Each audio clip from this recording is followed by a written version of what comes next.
Welcome back. All right, so some more news of the day for all you fine people on the internet for your Wednesday, March the 5th. Bad news for New Jersey fans, and the reason why, if I'm wearing your team's jersey for a news video, sometimes you have to buckle up. Jack Hughes, it is worst case scenario for the Devils in that he's had to have shoulder surgery. A, they've placed him on LTIR, and B, he is done for the season. Now, it does mean that New Jersey is in a position where they can add up to $13 million at the deadline because of the fact that Jack Hughes and Jonas Siegenthaler are both on LTIR. Nobody's going to replace Jack Hughes. It's just not going to happen. So for New Jersey, it will be really interesting to see how they handle this deadline. I don't think there's like, do you add pending UFAs and try to go for it without Hughes? Like, it's not that you can't win without Hughes. It's just you probably don't. But let me know your thoughts. If you're a Devils fan and you're like, nope, pack it up. We're done for this year. Come back next year. It does look like he should be fine for training camp. But, yeah, Jack Hughes out for the rest of the season. And he's not the only Hughes brother on the board. So in the trade earlier between Seattle and the Tampa Bay Lightning, there is a third party that was added to that, Detroit. So Yanni Gourde's cap hit, 50% was retained by Seattle, and then another 50% was retained by Detroit, meaning 25% of the contract's retained by Detroit. In return, Detroit is getting the better fourth-round draft pick between Tampa Bay or Edmonton this season. So they get a fourth-round draft pick for taking on some cap money to make the trade work for the Tampa Bay Lightning. And yeah, so we'll see what Detroit does between now and Friday. But getting a free draft pick for just taking out a little bit of money, not too bad by Steve Yzerman there.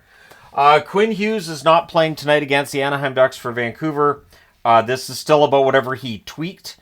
We're at that point now where the Canucks is just like, oh, he's fine. Everything's fine. Probably just a hangnail. I don't know.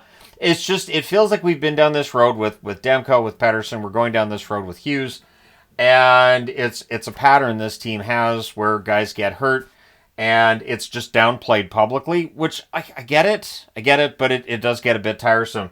If Hughes is still out of the lineup, this is not just some little day-to-day, no big deal. It definitely is. And as I said in the video I did on the Canucks yesterday, I felt like he was already playing hurt. And then he gets hurt again against the Kraken. He needs to stay out of the lineup until he's as close to 100% as he gets. And if that means he misses the rest of the regular season, okay. I do get concerned about what's going to happen down the road. There's some rumblings about with Tampa Bay making an addition that maybe Florida needs to keep up in the arms race we're seeing in the East and that they might be interested in Brock Besser. I think the pressure on the Canucks to sell Besser has probably gone up since that Tampa Bay trade with Seattle because it is a seller's market. If you are willing to sell a player right now, you are going to get a very good return. I am very much in favor of Vancouver getting a draft pick, and I don't care if it's a late first-round draft pick, because having extra first-round draft picks is a good thing, and we've seen various drafts, even recent ones, where there are steals late in the drafts. Even when it's a bad draft, we still see steals late in the draft. And this year's draft seen as less stellar than others, but if you have a good crew that's doing your scouting, you should be able to find some steals later in the draft, no matter how bad that draft. I'm putting bad in air quotes because even bad drafts still have some really good players in them. So it's one of those arguments that I kind of roll my eyes at a little bit because there really aren't bad drafts like there were in, say, 99 and 2000, sure, and maybe 90. I just headed off that sneeze in time. But it feels like with the amount of scouting that you have all around the world, the amount of leagues that we have, just the development of the U.S. National Development Team program, and everything that we have now, you don't really have bad drafts. You just have ones that are a little less stellar. So the brushing off and the, we don't care about a draft pick reminds me of when Vancouver gave up a draft pick that became Dylan Guenther. I apologize. It's just the first one that always pops into my mind. Okay, so the Florida Panthers, speaking of them, keeping on them for a moment, they've signed Jesse Puljujarvi. They've put him on waivers. So the plan is, I guess, to have him in the AHL to start, or they're calling him up. Either way, he's on waivers. They've got him signed. So Puljujarvi gets another chance and to be a part of an organization that won the Stanley Cup last year. So if Florida goes on and wins the Stanley Cup this year, and if Puljujarvi gets into a game or two and ends up getting a Stanley Cup ring, Boy, that's something we wouldn't have forecast as recently as, what, a month ago, 2 weeks ago? At any rate, Puljujarvi, best of luck to him with Florida. Osterley's been waived by the Boston Bruins as well. Osterley, a depth defenseman, they may be waiving him to get him cleared through waivers, and then you could trade him to somebody else who doesn't have to waive him.